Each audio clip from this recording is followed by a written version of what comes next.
ये आज़ादी इतनी मुश्किलों से मिली, कितने लोग इसमें शहीद हुए।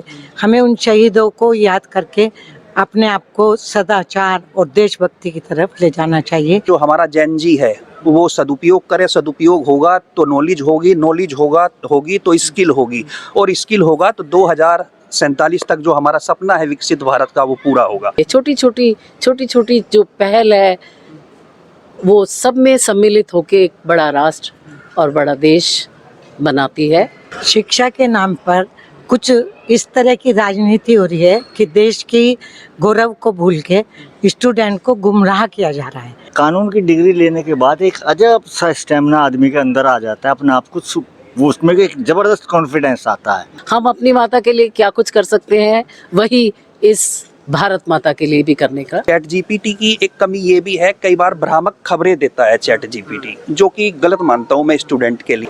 आज राष्ट्रीय पर्व है। राष्ट्रीय पर्व के मौके पर यानी स्वतंत्रता दिवस के मौके पर एसडी कॉलेज ऑफ लॉ द्वारा किस तरह से स्वतंत्रता दिवस को मनाया जा रहा है, जो कॉलेज डायरेक्टर मैडम है वो भी हमारे साथ मौजूद हैं, जो प्राचार्य मैडम मौजूद हैं, और अन्य शिक्षकगण जो यहाँ पर विधि के छात्रों को पढ़ाते हैं और शिक्षा ग्रहण कराते हैं, उनसे भी एक एक सवाल करेंगे। आज स्वतंत्रता दिवस के मौके पर किस तरह से मनाया जाता है। मैडम, आज स्वतंत्रता दिवस है, किस तरह से कॉलेज में आज स्वतंत्रता दिवस मनाया जा रहा है? देखो, 80वां स्वतंत्रता दिवस आज मनाया जा रहा है। हम बड़ी शान से, बड़े गौरव से, बड़े मन से ये मनाते हैं। वंदे मातरम को भी, ये जो गीत है हमारा, ये 150 साल इसको पूरे हो गए हैं, इसको भी आज राष्ट्रगान की तरह सम्मान मिला है। तो हमने आज राष्ट्रगीत और राष्ट्रगान दोनों गाया है, भारत माता की जयकार के नारे लगाए हैं, हर घर तिरंगा, ये जो हमारा जज्बा है, हम पूरा स्टाफ और हमने बच्चों से भी अनुरोध किया है कि हर घर पे आज तिरंगा लहराए।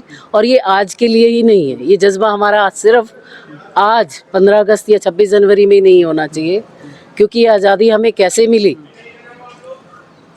किस तरह से मिली, इसका एहसास हमें होना चाहिए।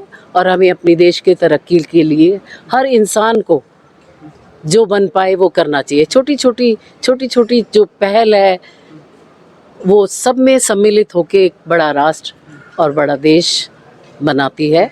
इसी के साथ जय हिंद, जय भारत। आज़ादी को काफ़ी समय हो गया है, लेकिन आज शिक्षा के क्षेत्र में क्या बदलाव देखना चाहते हैं जो युवा हैं, उनको एक संदेश के रूप में क्या उनसे बदलाव की उम्मीद रखते हैं, और क्या शिक्षा के क्षेत्र में किस तरह का बदलाव देश को जरूरी भी होता है? देखिए, जैसा कि हम सब अवगत हैं कि इस बार जो हमारा जो स्वतंत्रता दिवस है, जो इसकी थीम है वो है युवा शक्ति। युवा शक्ति यानी कि विकसित भारत @ 2047। और आज आपने प्रधानमंत्री जी का भाषण भी सुना होगा, सेमीकंडक्टर चिप के बारे में काफ़ी कुछ कहा। तो मैं यही कहूँगा कि सेमीकंडक्टर चिप और डिजिटल प्लेटफार्म दोनों एक दूसरे से जुड़े हुए हैं। तो डिजिटल प्लेटफार्म का जो हमारा जैन जी है वो सदुपयोग करे, सदुपयोग होगा तो नॉलेज होगी, नॉलेज होगी तो स्किल होगी, और स्किल होगा तो 2047 तक जो हमारा सपना है विकसित भारत का वो पूरा होगा। मेरा तो यही संदेश है। तो मैडम, आप किस तरह का बदलाव देखती हैं शिक्षा के क्षेत्र में जब से आज़ादी हुई है, और आज कौन सी वे कमियां हैं जो शिक्षा के क्षेत्र में वे कमी दूर नहीं हुई हैं और वे कमी दूर हो जाएं? शिक्षा के नाम पर कुछ इस तरह की राजनीति हो रही है कि देश की गौरव को भूल के स्टूडेंट को गुमराह किया जा रहा है। जैसे समय समय पे आंदोलन, इस तरह की चीज़ें नहीं होनी चाहिए। ये आज़ादी इतनी मुश्किलों से मिली, कितने लोग इसमें शहीद हुए। हमें उन शहीदों को याद करके अपने आप को सदाचार और देशभक्ति की तरफ ले जाना चाहिए, न कि किसी कांड में हम घुसें। यहाँ से सैकड़ों विद्यार्थी हर साल पास आउट होकर निकलते हैं, तो ऐसे में उनको मौलिक अधिकारों के प्रति, मौलिक कर्तव्यों के प्रति किस तरह से जागरूक किया जाता है? देखिए, मौलिक अधिकार जो है हमारे संविधान के भाग 3 में दिए गए हैं, वो विद्यार्थियों के सिलेबस का पार्ट भी है, संविधान पढ़ाया जाता है। और इस पर जो है बहुत सारी सेमिनार, मूट कोर्ट, उनमें भी उसके माध्यम से भी विद्यार्थियों को अपने फंडामेंटल राइट के बारे में और मौलिक कर्तव्यों के बारे में बताया जाता है। अगर आप यहाँ से कानून की जानकारी ग्रहण करते हैं जो विद्यार्थी होते हैं, तो आम आदमी को भी कानून के प्रति किस तरह से जागरूक होना चाहिए? ऐसे आदमी जिस वातावरण में रहता है उसी की बातें करता है। अब मान लीजिए कि हमारे कांटेक्ट में कोई ऐसा आदमी आया है जिसे घर की प्रॉब्लम है, उसके बारे में पता नहीं, तो हम उसे बता देते हैं। दूसरी बात, कानून की डिग्री लेने के बाद एक अजब सा स्टेमिना आदमी के अंदर आ जाता है, अपने आप को वो उसमें एक ज़बरदस्त कॉन्फिडेंस आता है। और सोसाइटी में भी कोई कितना भी बड़ा आदमी है, अगर उसे ये पता चल गया कि ये एडवोकेट है, तो उसके साथ वो बहुत अच्छे तरीके से बातचीत करता है, कोई रूडली बिहेव कर ही नहीं सकता। तो इस सब्जेक्ट के फ़ायदे बहुत हैं जो किसी और सब्जेक्ट में नहीं है। क्या संदेश देना चाहेंगे स्वतंत्रता दिवस के मौके पर? किस तरह से देशवासियों को बधाई देंगे आप? हमारा यही संदेश है सभी स्टूडेंट को कि देश के हित में आप कोई भी लड़ाई लड़ें, कोई भी जंग हो, आंदोलन हो, पर उसमें देश हित को प्रथम स्थान दें। तो शहीदों को आज किस तरह याद किया गया? शहीदों का संघर्ष और बलिदान एक बड़ा देखा जाता है, और जब भी देश आज़ाद भी हुआ था, और आज आज़ादी का दिन है, यानी 80 साल हो गए हैं, 80वां स्वतंत्रता दिवस देश में मनाया जा रहा है। तो उनके संघर्ष को, उनके बलिदान को किस तरह से आप देखते हैं? उनका मेन उद्देश्य, मेन नारा वंदे मातरम होता था। जिस समय सुबह के समय प्रभात फेरी निकलती थी तो गली गली से आवाज आती थी वंदे मातरम, वंदे मातरम। और आज उसी का गायन घर घर में, हर कॉलेज में, हर संस्था में, संसद में, सब जगह करके उसे बहुत ऊंचा स्थान दिया गया। भारतवासियों ने इस जन्मभूमि को, इस भारत माता को, इस भारत को माता का स्थान दिया है। वंदे मातरम मतलब इस भारत माता को नमन। वंदे मातरम कहते ही जोश अपने आप से आ जाता है। हम माता के तुल्य इसको समझते हैं, इस भारत देश को माता के समान समझते हैं, तभी वंदे मातरम यानी कि माता को नमन। अपनी माता और इस भारत माता, हम अपनी माता के लिए क्या कुछ कर सकते हैं, वही इस भारत माता के लिए भी करने का वचन लेना चाहिए।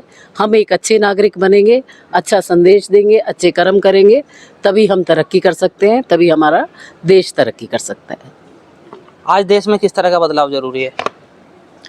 बदलाव, क्योंकि ये आजकल AI का ज़माना आ गया, शायद बहुत आगे आने वाले समय में मेरे को ये महसूस होता है कि बहुत हद तक बहुत सही भी है, नई टेक्निक है, लेकिन कुछ हद तक हम शायद विलासिता की तरफ आ गए हैं। हम अपने दिमाग को उतना इस्तेमाल नहीं कर पाते जितना करना चाहिए। AI पे डिपेंडेंसी हो गई है कि ले भाई चैट GPT सब कर देगा, उसको ऑर्डर दिया, ऐसे कर दो, ऐसे कर दो, और उसने हमें परोस के दे दिया और हमने खा लिया। यानी चैट GPT भी मैडम ने बताया कहीं ना कहीं गलती कर देता है, और लोग किताब से पढ़ना पसंद नहीं कर रहे। चैट GPT में एक सवाल डालते हैं और पूरी डिटेल लेने की जानकारी करते हैं, उससे पढ़ना पसंद करते हैं। क्या किताब से पढ़ना जरूरी है या चैट GPT से? मेरा ये मानना है कि किताब को प्राथमिकता दी जाए। जब किसी चीज़ का समाधान ना निकले तो उसको सेकेंडरी, मतलब चैट GPT या जितने भी ये AI टूल्स हैं, इनको हम सेकेंडरी रखें। क्योंकि जब हम किसी चीज़ को किताब में खोजने की कोशिश करते हैं तो 10 चीज़ हम एक्स्ट्रा पढ़ते हैं। चैट GPT तो एकदम निकाल के दे देता है, लेकिन चैट GPT की एक कमी ये भी है, कई बार भ्रामक खबरें देता है चैट GPT, जो कि गलत मानता हूँ मैं स्टूडेंट के लिए। लेकिन अपने फायदे भी हैं चैट GPT के, ऐसा नहीं कि भाई हम एक तरफा। यानी जो उस पर चैट GPT पर पढ़ रहे हैं, लेकिन किताब में अपने शिक्षकों से जानकारी लेनी चाहिए कि भाई ये सही है नहीं है। बिल्कुल, हमें जो हमारी टेक्स्ट बुक है उसको प्रेफरेंस देना चाहिए, इतना ही मैं स्टूडेंट को कहूँगा। जो सम्मान पहले गुरुजनों को दिया जाता था, शायद ये जो नई टेक्निक आ गई उसमें इसका भी एक निरादर कह दूंगी मैं तो, एक तरह से, कि आप उतना सम्मान या उतनी कॉलेज में स्ट्रेंथ जो स्टूडेंट्स आते हैं कि हम तो अपने आप पढ़ लेंगे, हमें तो चैट GPT, गूगल ये सब बता देगा, सब नॉलेज रखता है, हमें तो कॉलेज जाने से, स्कूल जाने से बेटर वहाँ शिक्षा मिल जाएगी। तो शायद टीचर का, एक अध्यापक की वैल्यू घटती जा रही है। तो अक्सर ये बात सही भी है कि जो नई पीढ़ी के युवा हैं, विद्यार्थी हैं, वो टीचर का सम्मान उस तरह नहीं करते जैसे पहले किया जाता था। सम्मान की टीचर हैं भाई, सम्मान किया जाता है। और ऐसे में ऐसे युवाओं को, जो नई पीढ़ी के युवा हैं जो टीचर का सम्मान नहीं करते, तो उनको क्या संदेश देंगे? क्योंकि टीचर का दर्जा अपने माता पिता से भी बड़ा बताया जाता है।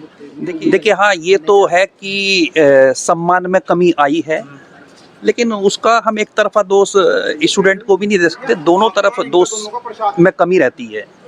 तो हमें भी अपनी दायित्व का निर्वहन ठीक से करना होगा।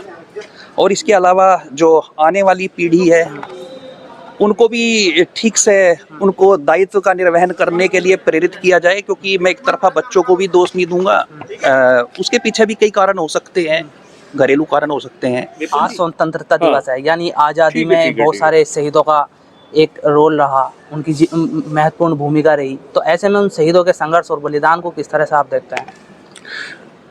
भाई प्रत्येक भारतवासी का जो बलिदान है आज़ादी के उस योगदान, आज़ादी के आंदोलन में, उसे आज हम लोग भूलते जा रहे हैं। जैसे आज 15 अगस्त है, आज ही एक स्वतंत्रता सेनानी का भी जन्मदिन है।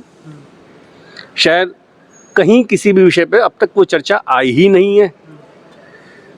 तो ये चीज़ें हम सब भूलते जा रहे हैं, तो हमें ये चीज़ें याद रखनी चाहिए कि भाई किस शहीद, कौन स्वतंत्रता सेनानी रहा, कौन क्रांतिकारी रहा, उनका क्या योगदान रहा।